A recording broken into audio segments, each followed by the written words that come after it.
Assalamualaikum warahmatullahi wabarakatuh. Salam satu data.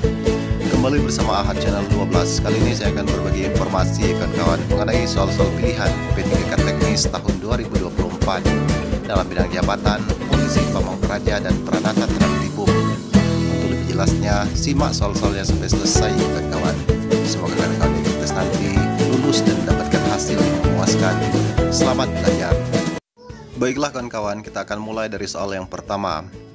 Polisi Pamong Praja dalam melaksanakan kegiatan penyelenggaraan ketertiban umum dan ketentraman masyarakat harus dilengkapi dengan A. Surat tugas dan perlengkapan pakaian dinas, B. Surat perintah dan perlengkapan pakaian dinas, C. Surat perintah dan peralatan standar, D. Surat tugas dan peralatan standar, E. Surat perintah dan peralatan atau perlengkapan. Jawaban yang paling tepat adalah E. Surat perintah dan peralatan.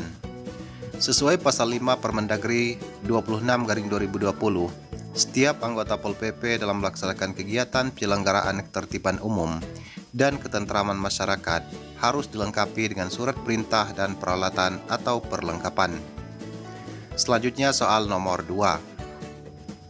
Satuan Polisi Pamong Praja dalam melaksanakan kegiatan penyelenggaraan ketertiban umum dan ketentraman masyarakat yang memiliki dampak sosial luas dan risiko tinggi dapat meminta bantuan A. Kepolisian Negara, B. Tentara Nasional Indonesia, C. Lembaga teknis terkait, D. TNI dan Polri, E. Kepolisian Negara, TNI dan atau lembaga teknis terkait. Jawaban yang paling tepat adalah E. Kepolisian Negara, TNI, dan atau lembaga teknis terkait. Berdasarkan pasal 6 ayat 1 dan 3 Permendagri 26/2020, Satpol PP dapat meminta bantuan personil Kepolisian Negara, TNI, dan atau lembaga teknis terkait dalam hal kegiatan memiliki dampak sosial yang luas dan risiko tinggi. Selanjutnya soal nomor 3. Sistem pengamanan yang dilakukan oleh Satpol PP terhadap pejabat atau VIP dengan kendaraan bernomor yang benar adalah A. Kendaraan pengawal berada di depan kendaraan VIP, B. Sirine dan lampu dinyalakan selama perjalanan, C. Komandan operasi laporan ke protokoler, D. Parkir di tempat yang strategis, E. Kendaraan pegawai berjajar di samping kendaraan VIP. Jawaban yang paling tepat adalah B. Sirine dan lampu dinyalakan selama perjalanan. Sesuai lampiran Permendagri 26/2020, bagian pengawalan, selama perjalanan pengawalan VIP dengan kendaraan bermotor, lampu dinyalakan dan sirine hidup. Selanjutnya soal nomor 4. Satuan Polisi Pamong Praja dalam menangani unjuk rasa harus A. Membubarkan massa dengan cara represif, B. Melakukan negosiasi dengan cara intimidatif, C. Melakukan negosiasi dengan cara simpatik dan berwibawa, D. Menunggu perintah dari kepolisian setempat, E. Menggunakan kekuatan paksa secara bertahap. Jawaban yang paling tepat adalah C. Melakukan negosiasi dengan cara simpatik dan berwibawa. Berdasarkan lampiran Permendagri 26/2020, Satpol PP bersama aparat keamanan terkait melakukan negosiasi dengan cara simpatik, berwibawa, dan tanpa pemaksaan kehendak dalam menangani unjuk rasa. Selanjutnya soal nomor 5. Kegiatan deteksi dini yang dilakukan Satpol PP dalam tahap pelaksanaan meliputi A. Penetapan sasaran dan waktu, B. Pengawasan, pengamatan, pencarian dan pengumpulan bahan keterangan, C. Survei lapangan dan koordinasi, D. Penyiapan administrasi pelaksanaan, E. Koordinasi dengan instansi terkait. Jawaban yang paling tepat adalah B. Pengawasan, pengamatan, pencarian, dan pengumpulan bahan keterangan. Sesuai lampiran Permendagri 26/2020, pelaksanaan deteksi dini dilakukan melalui pengawasan, pengamatan, pencarian, dan pengumpulan bahan keterangan. Selanjutnya soal nomor 6.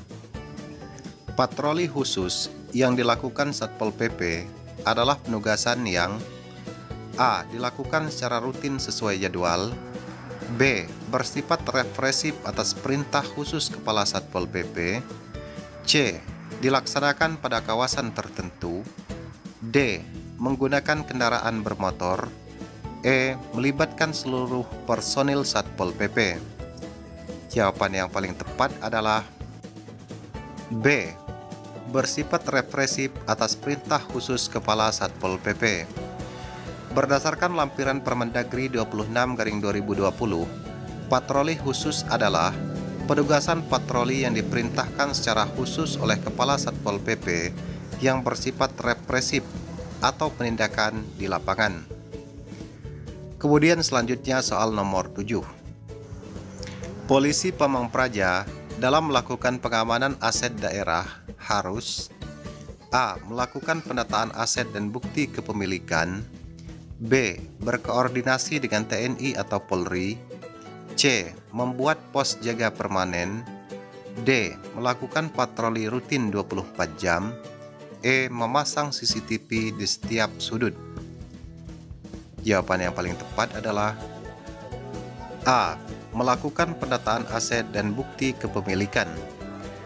Sesuai lampiran Permendagri 26/2020, dalam pengamanan aset daerah Satpol PP harus melakukan pendataan atau bukti kepemilikan gedung atau aset, gambar situasi atau denah, proposal sebagai bahan pengecekan lapangan. Selanjutnya soal nomor 8. Kegiatan Satpol PP dalam penyelenggaraan ketertiban umum dan ketentraman masyarakat yang bersifat preventif adalah A. Patroli dan pengawasan, B. Penertiban dan penindakan, C. Penyidikan dan penyelidikan, D. Penanganan unjuk rasa, E. Pengawalan pejabat. Jawaban yang paling tepat adalah A. Patroli dan pengawasan. Berdasarkan pasal 3 ayat 4 dan lampiran Permendagri 26/2020, patroli dan pengawasan merupakan kegiatan yang bersifat preventif untuk mencegah gangguan ketertiban umum. Kemudian soal selanjutnya. Dalam menangani kerusuhan massa, tindakan yang harus dilakukan Satpol PP adalah A. Melakukan penangkapan terhadap provokator, B. Membubarkan massa secara paksa, C. Membantu aparat keamanan dalam penanganan kerusuhan massa, D. Melakukan negosiasi dengan perwakilan massa, E. Menutup akses jalan menuju lokasi. Jawaban yang paling tepat adalah C. Membantu aparat keamanan dalam penanganan kerusuhan massa. Sesuai lampiran Permendagri 26/2020, dalam penanganan kerusuhan massa, Satpol PP bertugas membantu aparat keamanan dalam penanganan kerusuhan massa. Kemudian soal selanjutnya nomor 12. Kegiatan patroli blok yang dilakukan Satpol PP adalah A. Patroli menggunakan kendaraan bermotor, B. Patroli di seluruh wilayah kota, C. Patroli dengan berjalan kaki di tempat rawan gangguan, D. Patroli gabungan dengan aparat keamanan, E. Patroli rutin 24 jam. Jawaban yang paling tepat adalah C. Patroli dengan berjalan kaki di tempat rawan gangguan. Berdasarkan lampiran Permendagri 26/2020, patroli blok adalah patroli yang dilakukan dengan berjalan kaki terhadap suatu tempat yang dianggap rawan gangguan ketertiban umum. Kemudian selanjutnya soal nomor 13. Dalam melakukan pembinaan ketertiban umum, Satpol PP harus A. Memberikan sanksi langsung, B. Melakukan koordinasi dengan instansi terkait, C. Mengerahkan seluruh personil, D. Membuat pos koordinasi, E. Melibatkan tokoh masyarakat. Jawaban yang paling tepat adalah B. Melakukan koordinasi dengan instansi terkait. Sesuai lampiran Permendagri 26/2020, pelaksanaan pembinaan ketertiban umum yang berhubungan dengan lingkup tugas perlu dikoordinasikan dengan dinas atau instansi terkait. Kemudian soal selanjutnya nomor 14.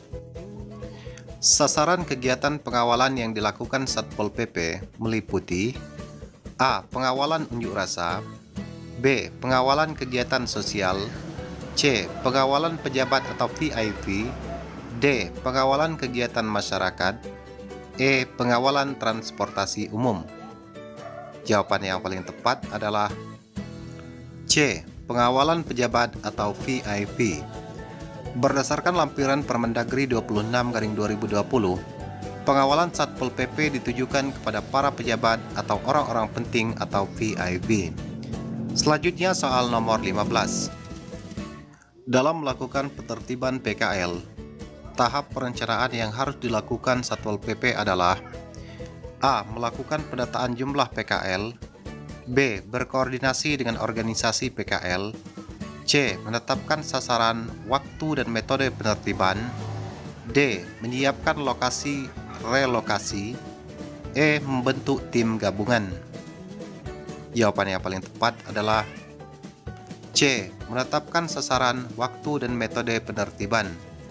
Sesuai lampiran Permendagri 26/2020, tahap perencanaan penertiban meliputi penetapan sasaran, waktu, dan metode yang akan dilakukan.